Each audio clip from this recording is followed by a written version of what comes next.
नाम अखिलेश चौधरी है और मैं भारतीय किसान यूनियन संघर्ष मोर्चा का राष्ट्रीय अध्यक्ष हूँ। आज यहाँ जो प्रोग्राम करा गया है, कार्यकर्ताओं को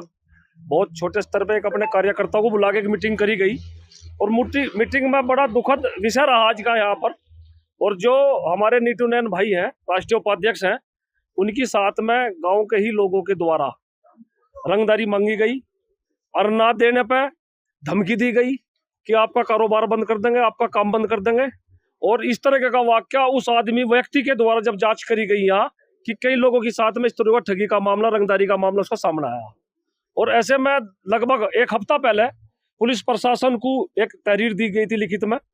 और आला अधिकारी जो उच्च अधिकारी थे उसमें जांच कर रहे थे, थाने में भी दी गई थी, लेकिन अब तक कोई समाधान उस बात का नहीं हुआ। गाँव में इस तरह का माहौल है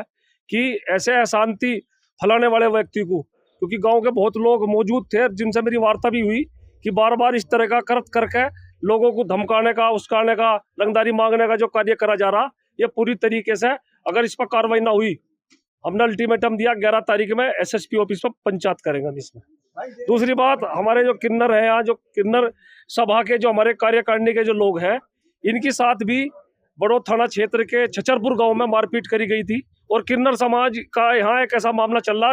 असली एक किन्नर और 10 आदमी 20 आदमी उसके साथ में लग के एक इस तरह का फ्रॉड कर रहे हैं, गैंग बना रखा, बहुत बड़ा गुंडागर्दी का जो गैंग बनना कि गांव में मांगने खाने का काम करे, मोटी रकम वसूलने का काम करे। और जो दूसरे किन्नर जिनका अधिकार है वे उस गांव में जाते हैं तो उनके साथ मारपीट करते हैं। और ऐसा ही जानलेवा हमला करा गया था बड़ो थाना क्षेत्र में, जो लगभग 15 दिन अब तक हो गए, चोटी काट दी गई थी और अब तक वहां के द्वारा कोई तहरीर पर कोई मुकदमा कायम नहीं हुआ और आज तक कोई उनकी गिरफ्तारी नहीं हुई, कोई पकड़ नहीं हुई। ऐसे कई विषयों को लेकर आज यहाँ एक कार्यकर्ताओं के द्वारा एक मीटिंग करी गई थी। अगर इन दोनों मामलों में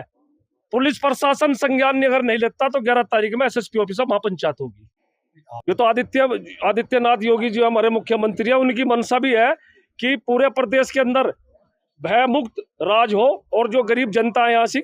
इनका किसी तरीके से कोई शोषण ना हो, गुंडागर्दी को बिल्कुल बर्दाश्त नहीं, उनकी भी सोच है। और जिस तरह की इस जनपद में यहाँ गुंडागर्दी चल रही, सरेआम मारपीट हो रही, वीडियो वायरल हो रही, आज तक एक आदमी थाने में नहीं बैठा उस तरीके का आके यहाँ रंगदारी मांगी जा रही। किसी पे कोई भी आदमी इसके मकान पे नहीं गया, किसी से कोई मुकदमा कायम नहीं हो, कोई किसी तरह कोई कार्रवाई नहीं है। तो मैं तो खुद ही कम, अगर मान लिया हमारे जो मुख्यमंत्री जी उनकी सोच इतनी बढ़िया है कि गुंडागर्दी मुक्त